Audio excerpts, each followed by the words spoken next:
তাহলে আপনাদেরকে ডেকে নিয়ে আসার জন্য আমি প্রথমে ক্ষমা চেয়ে নিচ্ছি। আপনারা আপনাদেরকে অসমে ডেকে নিয়ে আসছি, মানে কথা বলতে চেয়েছি। দুটো বিষয়ে কথা বলাটা মনে করছি যে একটু জরুরি বা একটু বলা উচিত আমার অবস্থান থেকে। কারণ হচ্ছে একটা বিষয়ে এটা শুধু আমার মধ্যে থাকে নাই, এটা আসলে জাতীয়ভাবেও কেউ কেউ চেষ্টা করছে উদাহরণ পেশ করতে। একটি বিষয় হচ্ছে যে একটা পক্ষপাতিত্ব অভিযোগ আসছে। আপনারা দেখছেন যে দ্বৈত নাগরিকত্বের একটা বিষয় নিয়ে একজন প্রার্থী অভিযোগ করেছেন যে তার প্রতি বৈষম্য করা হয়েছে, এবং একই সাথে বলা হয়েছে যে মালিক সাহেব 3 আসনের প্রার্থী, তাকে আমরা প্রধানমন্ত্রী করছি, এবং হচ্ছে যে জনাব হেতেশাম এনসিপি তিনি তার প্রতি করা হয়েছে, বৈষম্য করা হয়েছে। তো যেহেতু এইটা নির্বাচনী অনুযায়ী আপিল করার সুযোগ আছে, আপিল করবেন, আদেশে কপি নিয়ে গেছেন, যেহেতু এইটা বিভিন্ন জায়গায় তারা বলছেন এবং সত্য নির্বাচনের বিষয়গুলো নিয়ে প্রস্তাব করছেন, এইটা একটি বিষয়। আচ্ছা, আরেকটি বিষয় হচ্ছে যে গতকালকে থেকে সোশ্যাল মিডিয়াতে একটা নিউজ হচ্ছে, গতকালকে আমার নোটিশে আসতে দেখছি যে মালয়েশিয়ার কাছ থেকে 10 কোটি টাকা ডিসি সাহেব আমি 10 কোটি টাকা ঘুষ নিয়ে তাকে মনোনয়ন করে দিয়েছি। তো এইটা জনমনে একটা আপনার হচ্ছে এক ধরনের হতাশা বা এক ধরনের তৈরি হয়েছে, ফলে যেটাকে আমি পাবলিক ক্লিয়ার করতে চাই যেটা বিষয়।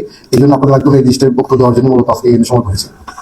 প্রথম বিষয় হলো যে আমাদের সংবিধানের আর্টিকেল 66 অনুযায়ী মানে কি কি কারণে একজন মানুষ মানে মেম্বার অফ পার্লামেন্ট বা এমপি হতে পারবেন না সেটা বলা আছে। তার মধ্যে একটা হচ্ছে যে কোনো ব্যক্তি যদি কোনো দ্বৈত নাগরিক হন, বিদেশি কোনো দেশের নাগরিকত্ব গ্রহণ করেন, তাহলে তিনি হতে পারবেন না। এখন এখানে আমাদের প্রার্থী যে 3 জন প্রার্থী ছিলেন, 3 জন তারা দুটো নাগরিক আছেন এখানে, দেশান আরেকজন হচ্ছে আপনার আমাদের মালিক, আরেকজন হচ্ছে আমাদের গণ অধিকার পরিষদের প্রার্থী 3 জন।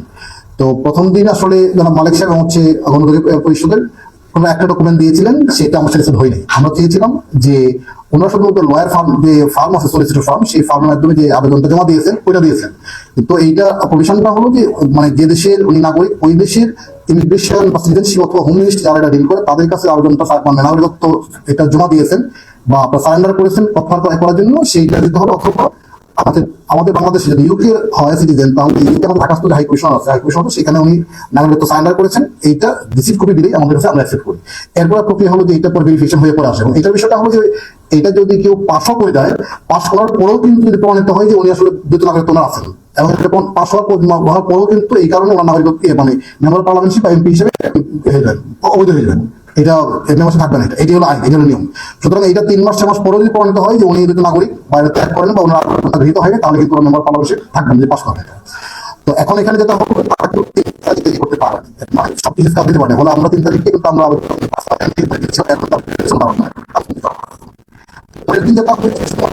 মালিক সাহেব উনি সলিসিটর ফার্মে হোম অফিসে জমা দিয়েছেন, সেই ডকুমেন্টটা জমা দিয়েছেন আমাদের কাছে, আমাদের কাছে আছে কোনো ফর্ম আছে।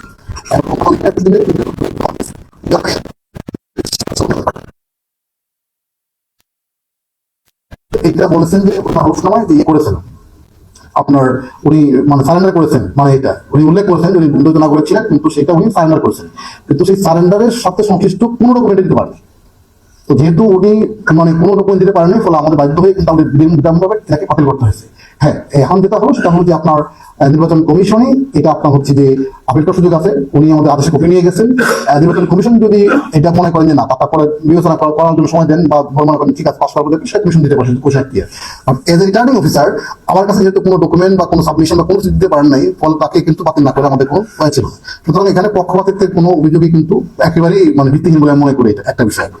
দ্বিতীয়ত আরেকটা অভিযোগ আসছে খুব মারাত্মক ভাবে, যেটা আসলে আমি অ্যাড্রেস করতে আসলাম যখন খুব চিলি বিষয়, এখন মনে হচ্ছে না এটা জনগণের মধ্যে সামনে নির্বাচন এটা করা দরকার, তার মানুষের আসলে সরকারের প্রতি আমাদের প্রতি প্রত্যাশা অনেক বেশি। সেটা বলা হচ্ছে যে 10 কোটি টাকা মানে ঘুরে দেওয়া হয়েছে আমাকে মালিক সাহেব। আমি একদম চ্যালেঞ্জ করে বলি এখানে, মানে যদি কেউ প্রমাণ করতে পারে যে 10 কোটি টাকা না 1 কোটি টাকা, 1 টাকা যদি কেউ করতেছে, তাহলে চাকরি ছেড়ে চলে যাবে, এবং যে কোনো অপরাধ সামনে কোনো শাস্তি মাথা নেই। এবং আমি এটাও বলে দেখো 10 কোটি টাকা না 10,000 কোটি টাকা দিয়েও জনাব সারওয়ার সাহেবকে কিনা দেওয়া হয়, এটা বলে দিই। এবং আমি আমার জনগণকে আমি নাগরিক বন্ধু সিলেবাসকে এইটুকু আশ্বস্ত করতে চাই যে জনাব সারওয়ার সাহেব কোনো দুর্নীতি করেন না এবং করতে দেন না। সুতরাং 10 কোটি হোক 5 কোটি হোক, দয়া করে এইটাতে আপনাকে বিভ্রান্ত হবেন না এবং আপনাকে হতাশাগ্রস্ত হবেন না, এবং এই ধরনের ফেক নিউজ যারা ছড়ায় তাদের বিরুদ্ধে আপনার ব্যবস্থা নেবেন। আমরা দেখছি কি আইনগত ব্যবস্থা নেওয়া, কারণ এটা দিয়ে এক ধরনের গোলা বানাতে মাসিক করার চেষ্টা করা হচ্ছে। একই সাথে মানুষের মধ্যে নির্বাচন বিষয়টাই নিয়ে একজন বিভ্রান্ত তৈরি করা হচ্ছে যে প্রশাসন কারোর প্রতি বায়াস কিনা বা রিটার্নিং অফিসাররা কারোর দিকে পক্ষপাতিত্ব করছে কিনা, এবং নির্বাচন আসলে আদৌ সুষ্ঠু হবে কিনা, এই সমস্ত একটা ভুল মেসেজ কিন্তু বার্তা কিন্তু মানুষের মধ্যে দিতে হচ্ছে। সুতরাং আমরা এটুকু আশ্বস্ত করতে চাই আমাদের সম্মানিত ভোটারদেরকে, নাগরিকবৃন্দদেরকে, যে না, আমরা যে কোনো মূল্যে একটা সত্য নির্বাচন আমরা উপহার দিতে চাই। এবং এই খুব দৃঢ়কণ্ঠে বলতে পারি সেটা হলো কি যে এইখানে কোনো লেনদেনে কোনো প্রশ্নই আসে না, এবং এই ধরনের কোনো কথাবার্তা কোনো প্রশ্নই আসে না। সুতরাং যারা এটা করছে অবস্থা চালাচ্ছেন যে গোষ্ঠী, তাদেরকে অনুরোধ করবো দয়া করে আপনারা এই জাতির সামনে ইলেকশন এটাকে আপনি বিভ্রান্ত করবেন না। এটা করবেন না। যদি কারো কাছে কোনো স্পেসিফিক কোনো তথ্য প্রমাণ থাকে, দয়া করে তথ্য প্রমাণ সহ আপনি আপনার যেখানে দেওয়া দরকার সেখানে আপনি বলবেন, কিন্তু মানুষের সামনে আমাদের ইমেজ খারাপ করবেন না, এবং মানুষের সামনে সরকার এবং প্রশাসন সম্পর্কে কোনো ভুল তথ্য উপস্থাপন করবেন দয়া করে, এইটা অনুরোধ থাকবে। আর এই ফেক নিউজ যারা ছড়ায় তাদের বিরুদ্ধে আমি আশা করি একটা সামাজিকভাবে সোচ্চার থাকবে। শুধু মূলত এই বার্তাটা দেওয়ার জন্য আসলে আপনাদের কষ্ট করে এখানে নিয়ে আসছে এটা। এবং আমি নিশ্চয়ই আপনারা খেয়াল করবেন যে আমি এখানে যোগদান করার পরে যেটা হলো যে আমাদের কাজ কোনো সময় বেশি ওয়াকিফল, আমরা কি কাজ করি, কোথায় খাই, কোথায় ঘুমাই, এভরিথিং মোটামুটি সবাই কিন্তু কম বেশি জানে। সুতরাং এই ধরনের একটা মানে একদম অনাকাঙ্ক্ষিত একটা ফেক নিউজ মানে সারা বাংলাদেশ ছড়িয়ে দিচ্ছেন, এবং লোকজনের মধ্যে অনেকেই খুব আপসেট যে সরাসরি বিরুদ্ধে এই ধরনের একটা নিউজ ছড়াবে, এটা কেউ ভাবতে পারে না। আমি একটু অবাক হয়েছি যে আমার এগেনস্ট একটা নিউজ দিয়ে এরকম ফেক সোশ্যাল মিডিয়া ছড়াবে, এটা আমি কখনো চিন্তা করতে পারিনি। বাট যে কোয়ার্টারে করছেন দয়া করে কাজটা করবেন না, কারণ সামনে আমাদের জাতীয় নির্বাচন, এই নির্বাচনটা সঠিকভাবে সুন্দর করে স্বচ্ছভাবে আমাদেরকে করতে দিন। আমরা চাই সকলের সহযোগিতা, যাতে করে একটা সুন্দর নির্বাচন আমরা উপহার দিতে পারি। দয়া করে এই ধরনের কোনো ফেক নিউজ যাতে কেউ না ছড়ায়, এটা অনুরোধ থাকবে। তারপরে সবাইকে ধন্যবাদ। আপনাদের কোনো প্রশ্ন থাকে